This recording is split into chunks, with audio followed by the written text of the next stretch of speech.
Deputy Minister, distinguished guests, ladies and gentlemen. It's a great honour to be here, what I think is a seminal event, and the world looks to Athens again for leadership on these very interesting questions.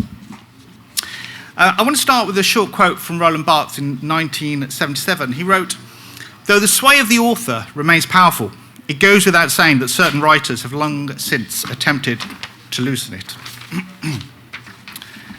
This talk is about what happens to authorship when the reader of your writing is no longer a machine. He's no longer a person, but a machine. I want to argue that large language models inaugurate a new authorial condition, one in which writing is increasingly organized by machine reading. Academics are currently debating what they call the provenance problem, an anxiety that AI will break the chains of citation and attribution on which scholarly credit depends. But I think the anxiety runs deeper than academia, and I certainly think the talk we're having today shows that. It touches anyone who writes and cares about where words come from. The question I want to explore is whether there is a genuine crisis or the exposure of something that was always true about writing itself. Slower. Yeah? I'll try. I'll run out of time though. Barthes declared the author dead in 1967. He argued that the author is a modern figure, produced, no doubt, by our society, insofar as, at the end of the Middle Ages, with British empiricism, French rationalism, and the personal faith of the Reformation, it discovered the prestige of the individual. The author coincides with the rise of capitalist social relations, the rise of individual ownership and property. Authorship has always been entangled with the question of who owns an idea, or perhaps more accurately, who owns the expression of the idea. What the LLM does is make this entanglement computationally visible. It does not, I don't think, introduce a break in how writing works. It reveals and accelerates processes that were always operative, but remained obscured by romantic ideologies of creativity.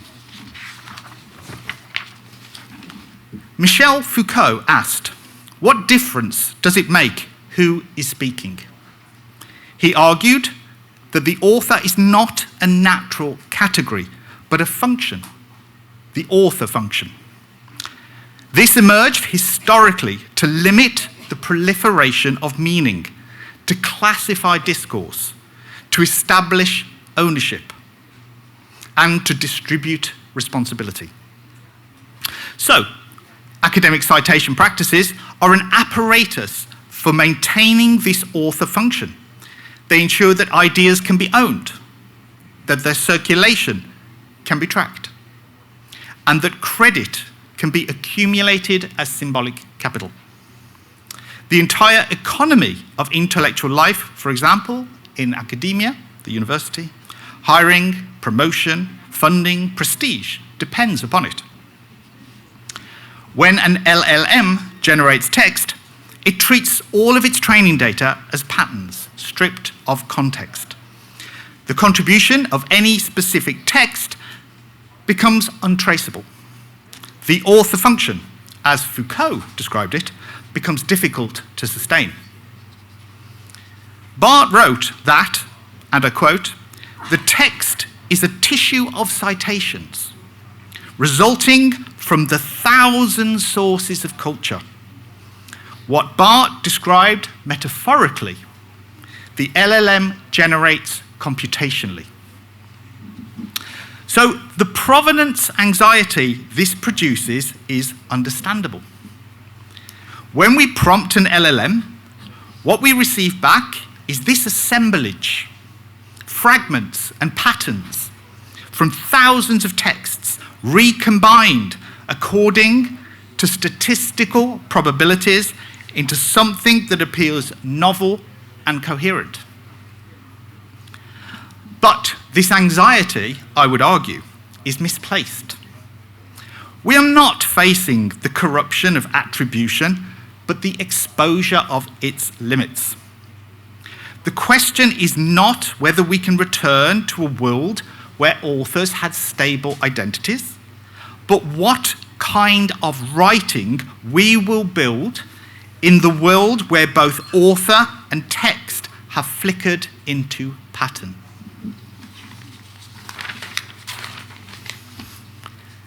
I think there is a curious irony, particularly in the academic debate. Scholars worry about declaring LLM use in their writing. But we do not require scholars to declare their use of word processors, or their use of spell checkers, or their use of grammar checkers, or search engines, or bibliographic management software, all of which, of course, shape intellectual labour in ways that remain largely unexamined. The selective anxiety about LLMs appears less like a principled ethical stance and more like a reaction to a threshold where the computational mediation of thought becomes uncomfortably visible. So, for example, and I'm sure you will have seen these debates, people on social media have begun claiming ownership of the M-dash and the word delve, which AIs use a lot. They defend their human originality against the onslaught of generative writing. But as these technologies improve, we approach a moment when AI-generated text, I think, will be considered more real than being human-created. Then the AIs will, perhaps, really own the M-dash. Italo Calvino's essay, Cybernetics and Ghosts, suggests, I think, a very interesting parallel. He describes Edmond Dantes in The Count of Monte Cristo, the novel, trying to imagine the perfect prison from which escape is impossible. If he succeeds, either he has perfectly modelled his actual prison, or he has imagined one even more secure, which means his real prison has a flaw. So, we might use our encounters with LLMs in the same way to identify what cannot be captured by statistical recombination, what resists dissolution. The untraceability of a source in the LLM's output reveals something about writing that citation practices have always obscured. Now, Calvino speculated about a writing machine that would bring to the page all those things that we are accustomed to consider as the most jealously guarded attributes of our psychological life. LLMs are such machines. The challenge they pose is not technological, but epistemological.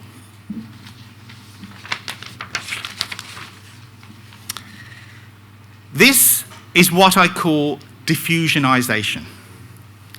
Diffusionization names the process through which texts are dissolved into probabilistic distributions, stripped of their material and historical contexts, and made available for recombination through mathematical abstraction. This is not encoding in the traditional sense. It is synthesis. The archive is not stored and retrieved. It is liquefied and reconstituted through statistical inference. It produces textual forms that may have no recoverable original in human writing. This diffusionization marks, I think, a shift from digital discretization and encoding towards the generation of synthetic variations. This makes the provenance problem not merely difficult, but structurally intractable. We cannot easily trace influence in LLM-generated text because the text does not contain ideas in any recoverable form.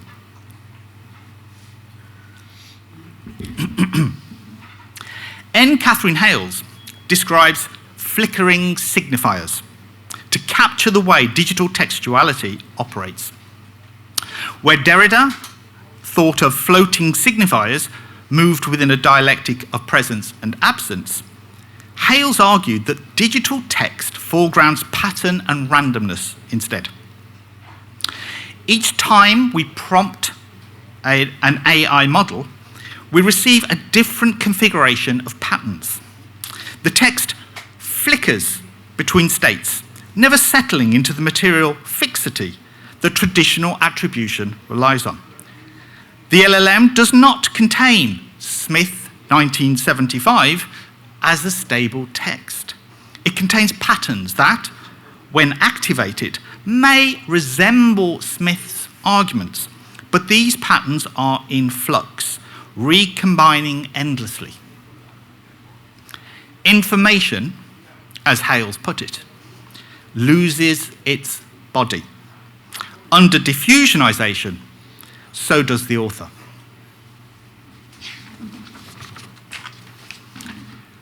But here is the structural point I want to press. It is tempting to treat this as a question of writing alone, a new machine that produces sentences.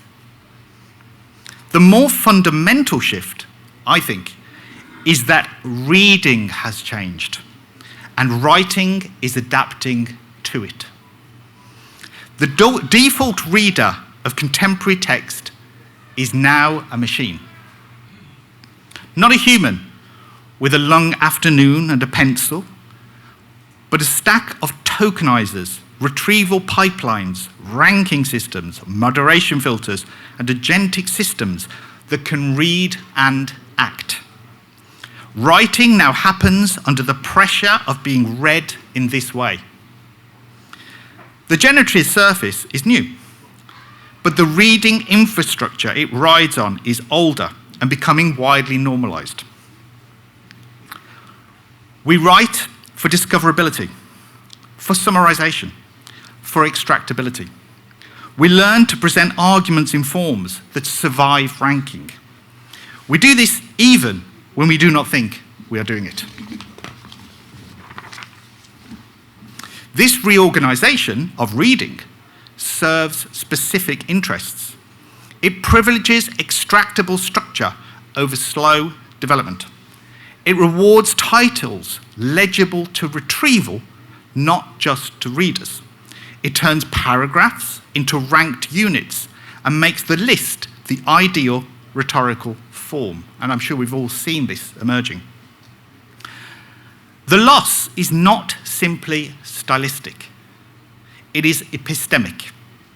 If the default reader is a system that ranks and summarizes, then the kinds of argument that survive are those that can be indexed, reduced, and recombined. Everything else becomes noise. You can see this pressure in the emerging style of machine-facing prose. Clean, segmented, summary-driven, full of headlines and bullet points, allergic to the long sentence, because long sentences are harder to decompose. It produces a new kind of clarity, and clarity is not always an intellectual virtue. Sometimes clarity is a form of premature synthesis. This has consequences for anyone who writes. Citation becomes decoration rather than obligation, because the summary does not need the reference. It needs only the claim. Argument becomes a series of portable statements. The labor of reading becomes distributed across tools. Summarize this paper. Extract the key points. List the findings. The writer begins to resemble a conductor of outputs rather than a reader of texts. Like the conductor of an orchestra, creative, yes, but does not necessarily have to play all of the instruments themselves. We should not romanticize the old practices, but we should recognize what is being displaced and ask who benefits when reading is reorganized as AI throughput.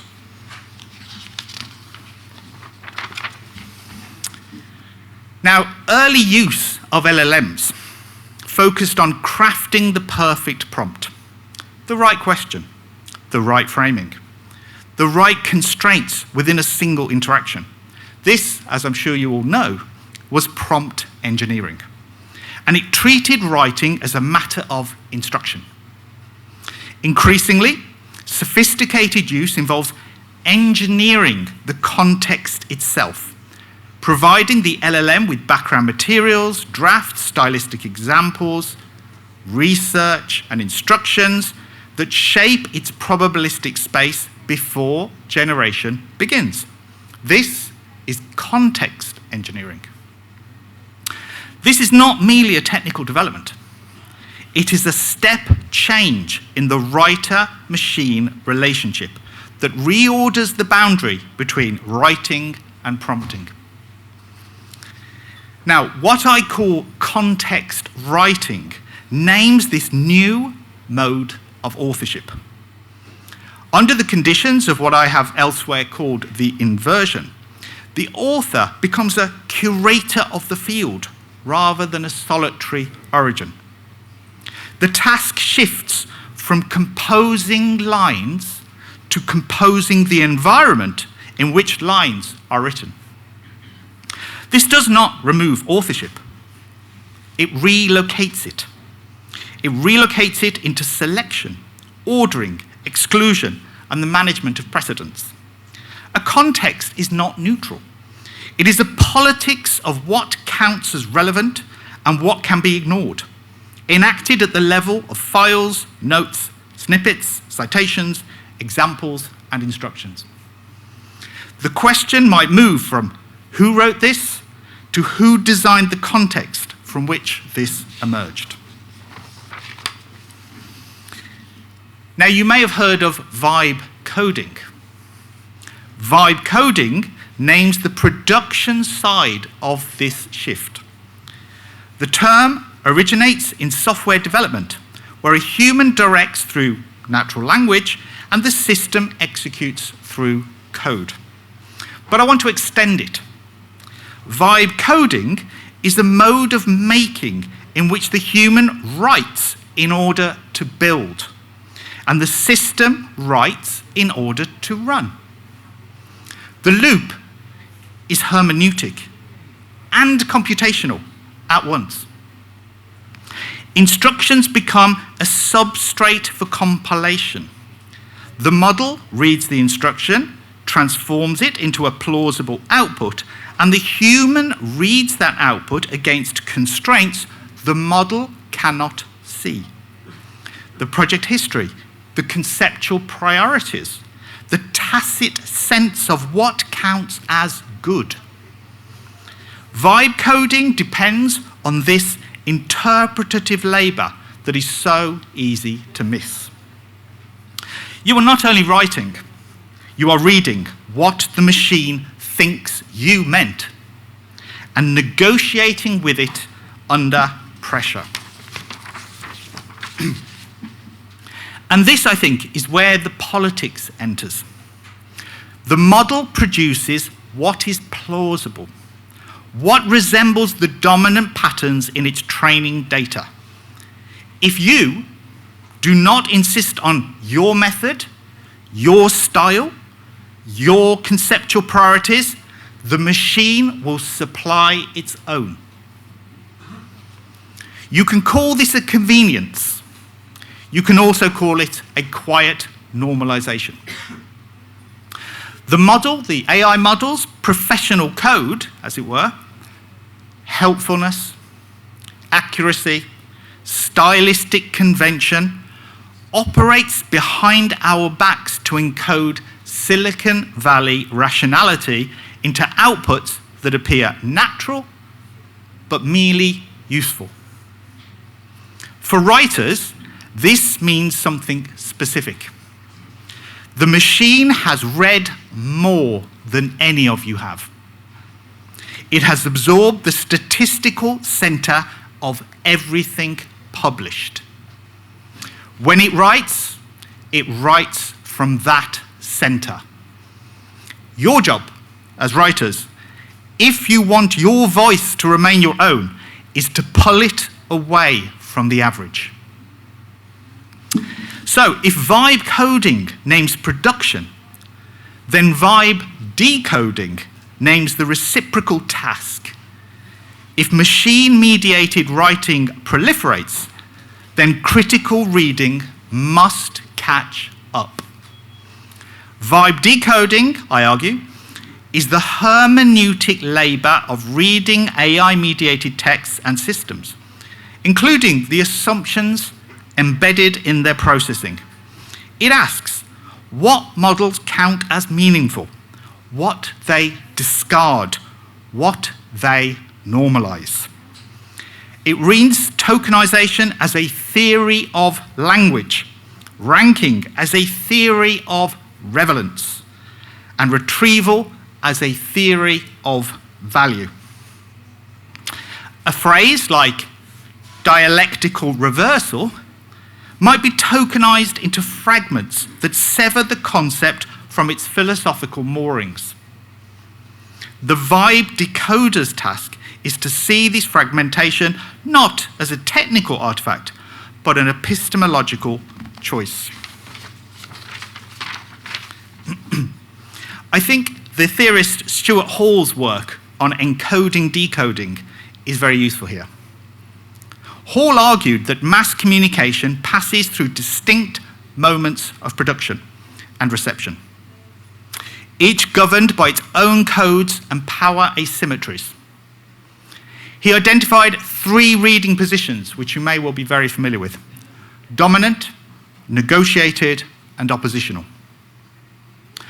The dominant reading position accepts the machine's summarization, accepts the machine's ranking, the machine's extraction, the machine's writing as adequate. This is the manager of outputs mode. You take what the machine gives you straight. The negotiated position, on the other hand, works within the system, but insists on local corrections. You accept AI assistance, but refuse wholesale automation. You insist on your method, whilst acknowledging the general framework. The oppositional position refuses the machine-preferred reading entirely. It reads tokenization not as language processing, but as linguistic violence. It sees ranking as valorization, serving specific interests. It treats machine legibility as a regime to be resisted, not a standard to meet. What we now confront, I argue, is a situation where the preferred reading is no longer a human ideological construction, but a computational one. This is built into the material infrastructure of textual mediation. The preferred reading has become machinic.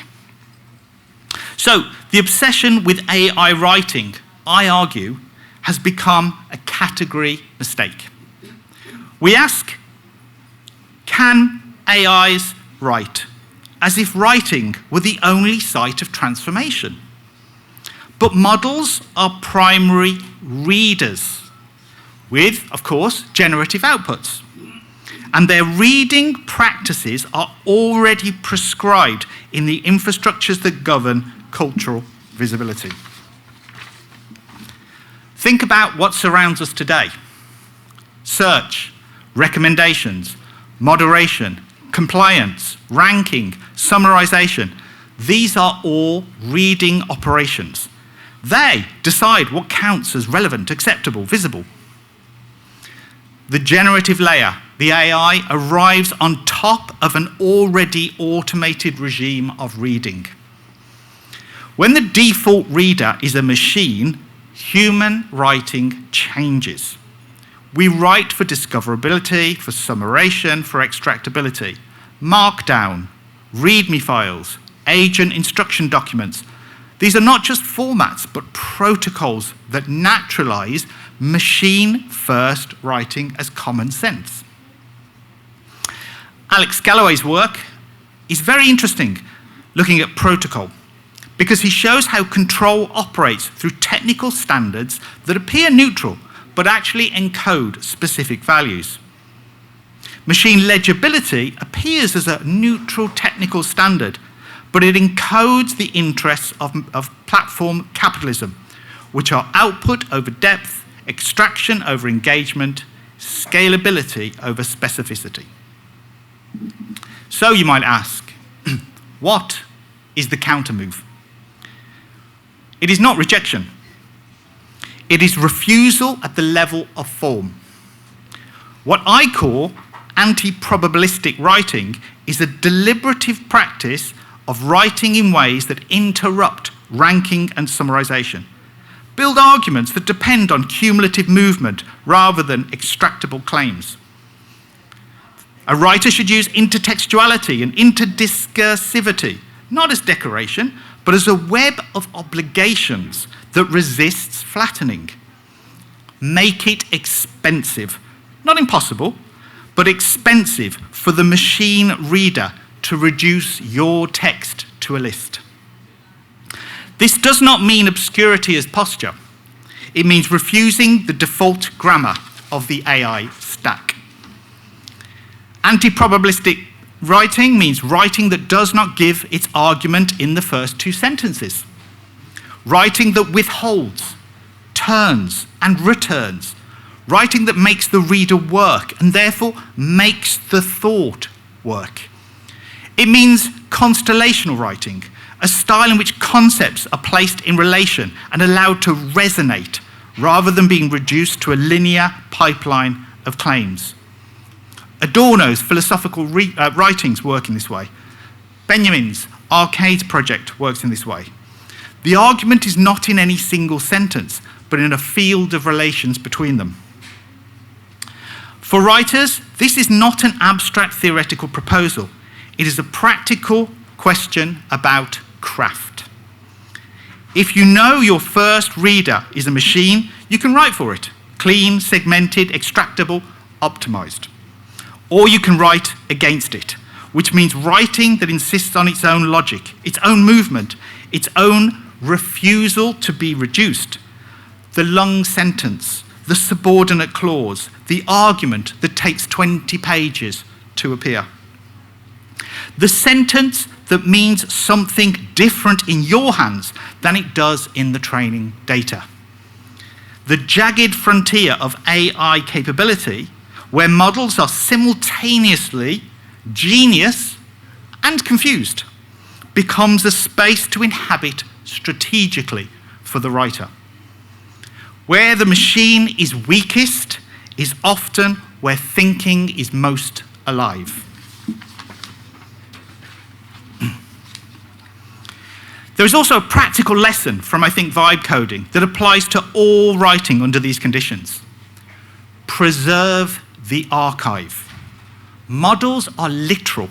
They will clean up, refactor, delete, and in doing so, they will erase the hesitations of your work.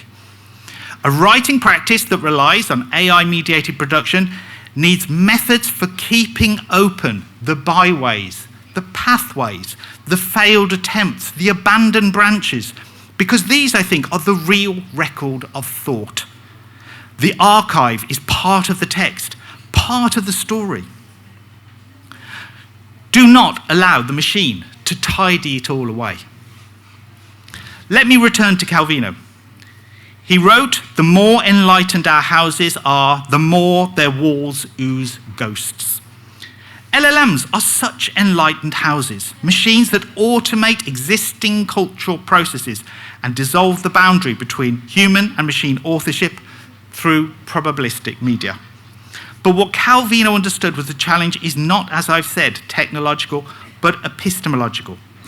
The question is how to maintain critical reflexivity when writing is addressed in many cases, to a machine reader, when the default grammar of cultural production has become statistical and the author function becomes increasingly a pattern.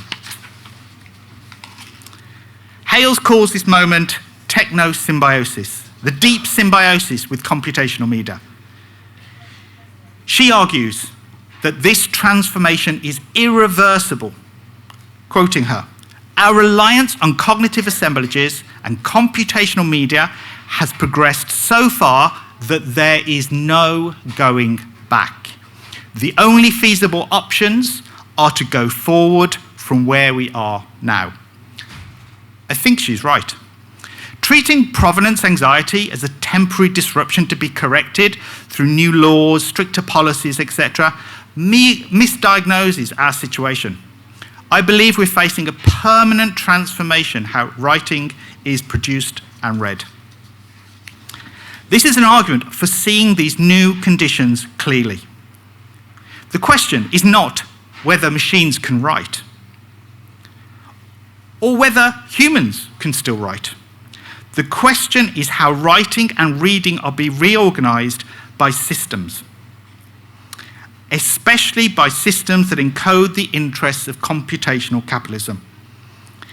If writing is now addressed first to an AI, then critical reason depends on learning how to read the reading machines.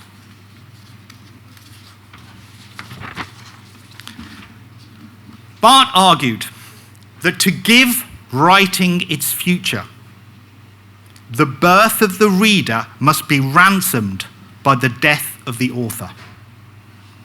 Under the conditions of diffusionization and AI, the reader who is born may not be human. But the human reader is not dead. The human reader is the one who can see the tokenization as a theory, the ranking as a politics, the summarization as an erasure. The human reader is the one who can write against the grain of the machine, who can inhabit the jagged frontier strategically, who can insist that thinking is not the same as pattern matching. The struggle, as always, is over whose interests get encoded as common sense. For writers, this means the struggle is always already over form. Thank you.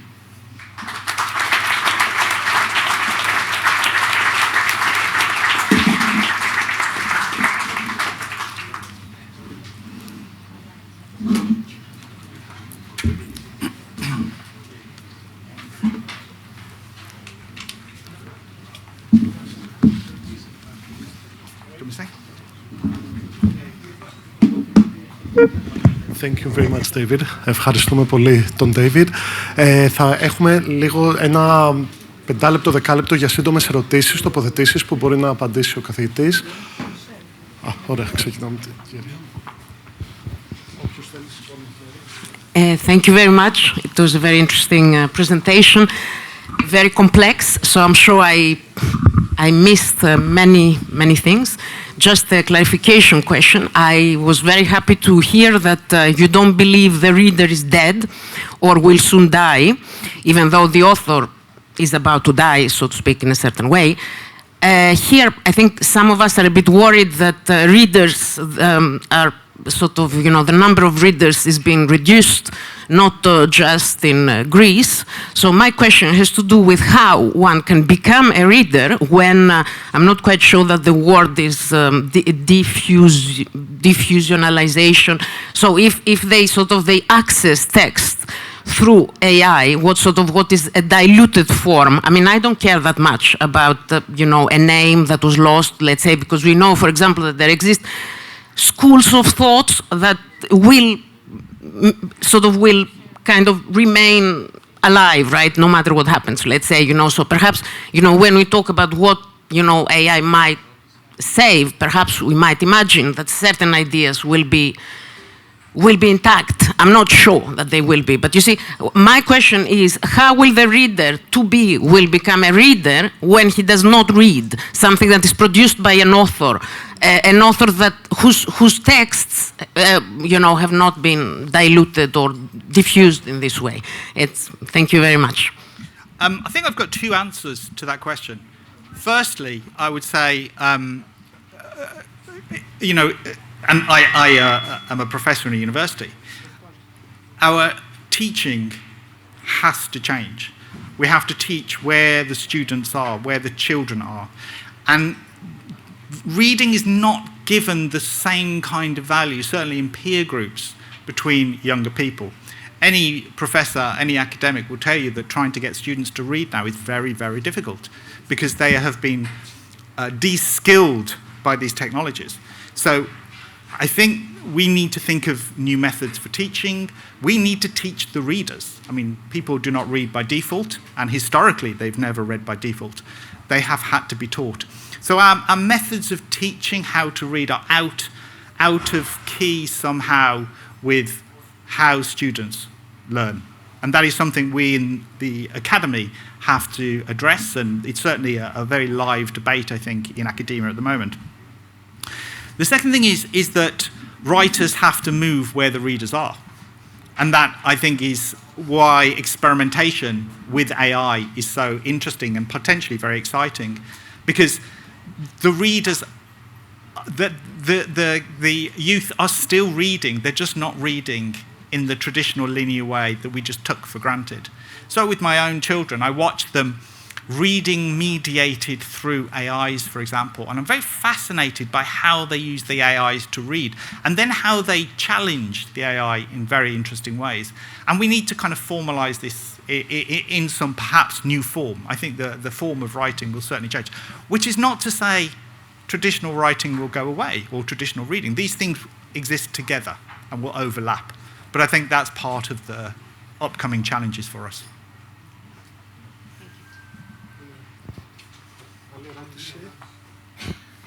Μια ερώτηση. Βλέπω ένα χέρι εκεί. Okay. Δεν ακούγεστε. Μισό λεπτό. Ωραία. You can begin with the question. Thank you so much. Oh, very dangerous. Thank you so much, David. That was really fascinating. I hear myself not being translated. So I have a very brief question, which is more to the level of politics that you talk about. I thought the concepts were very interesting, and I think they help us a lot understand what's currently going on. But when you came to the actual what we do against it, it sounded very much that you do this as an individual, if you see what I mean. So you talked a lot about how I can read against it, how I can write against it, and so on. And I wonder a little bit where then the collective action in all of this is. Yeah? Yep. So, obviously the speech is geared to a particular kind of audience. And that's, I think, a very good challenge. In my own work, of course, the sociological, the associational, are all hugely important. And I think different reading practices, different politics around reading and around writing will operate across different social fields. Yes, readers and writers will read and write differently, but also group writings, group readings will operate differently. Group politics will operate differently. And at a societal level, there will also be changes. So, for example, my answers to the previous question, educational policies which become statewide will operate on a different set of policy levels, or political level. So my short answer is at multiple levels. Yeah.